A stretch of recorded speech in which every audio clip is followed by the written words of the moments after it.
Hi, I'm Chris Walker, Head of Health and Safety at Napthens Health and Safety, and I'd like to spend a little bit of time with you talking about near miss reporting.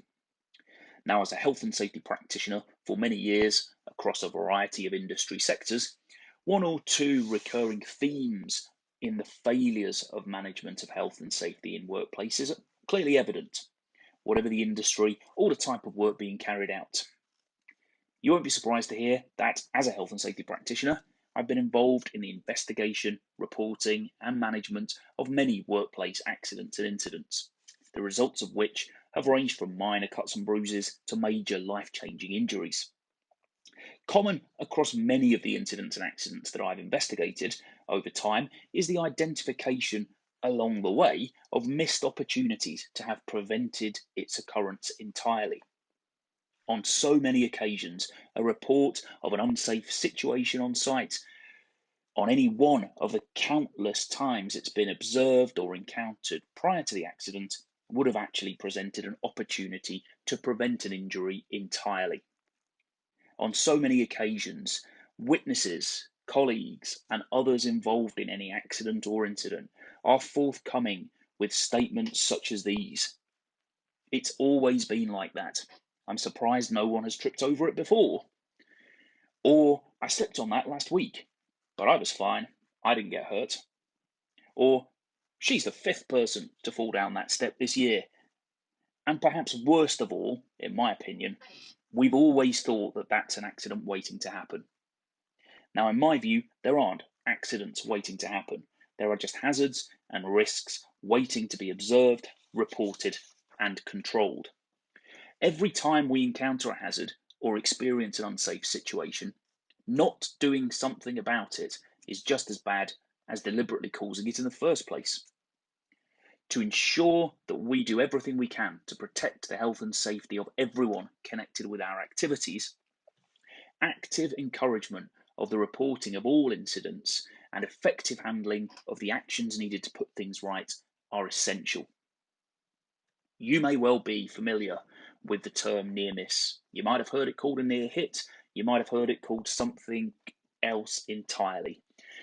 But what I'm interested in is, are you actively encouraging the reporting, investigation, and management of this type of incident within your organisation? Or, like many, do you consider that these are just one more health and safety hoop to jump through, and one that, in all honesty, you just do not have the time to do? Let's go through the basics, starting with the definition. A near miss is defined as an unplanned event that did not result in an injury, did not result in any illness, and did not result in any damage to property. But, critically, it had the potential to do so. In simple terms, it's the accident that didn't quite happen. Something went wrong, but no one got hurt. Nothing got broken. This is a free hit. It's an opportunity to improve.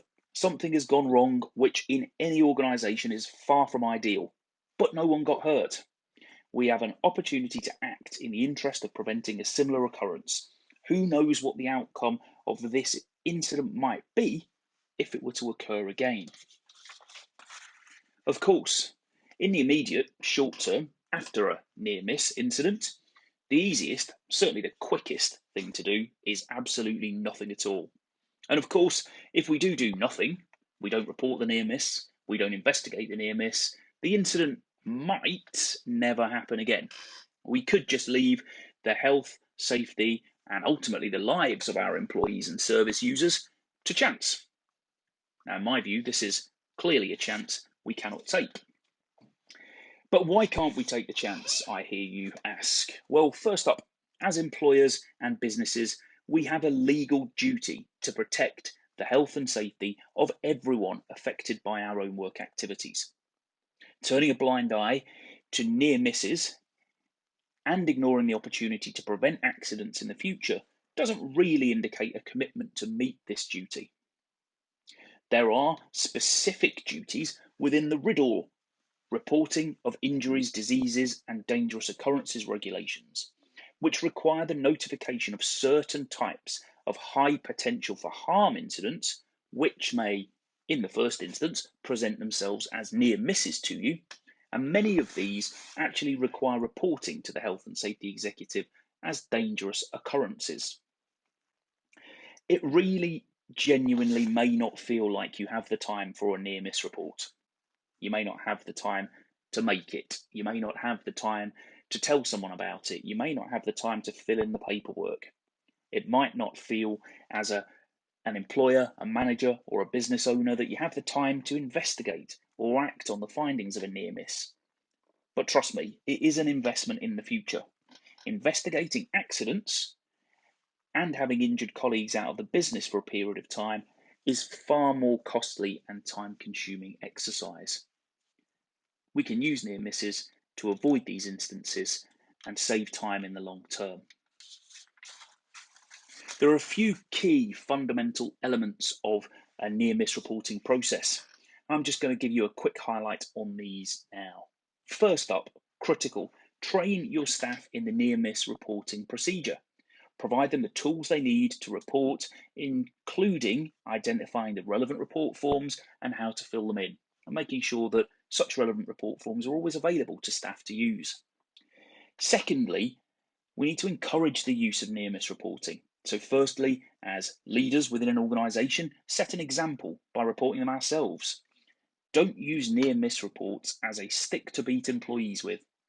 While in certain circumstances, unsafe acts and behaviours may often warrant action against employees. In order to encourage reporting of an employee's own mistakes, which may contribute to a near miss, a fine balance needs to be struck. Employee fear of punitive action against them might actually stop them reporting something that may be critical and in the long term could prevent a future incident or an accident. You need to investigate, find out what went wrong, what lessons can be learned, and what actions will you need to take to prevent this situation arising again. Think beyond the obvious and think beyond the apparent immediate causes. Look deeper within the incident for underlying causes of the unsafe conditions and the unsafe actions that have contributed to the near miss. Yep, the damaged carpet might well be the immediate obvious cause of the near miss and may well be why the person tripped. Fixing it will of course be necessary, but more important, how did it get damaged in the first place and why didn't we spot it before somebody tripped on it? Addressing these questions is necessary to really improve the situation. And finally, you need to act. You need to take the action based on the investigation that you've carried out to prevent recurrence. Share the information on the actions taken with your employees. Ensuring that they see the value of the process improves engagement with it overall. I'd like to thank you for taking the time to listen to this recording and look forward to discussing further key health and safety topics with you in the coming months. Thank you and take care.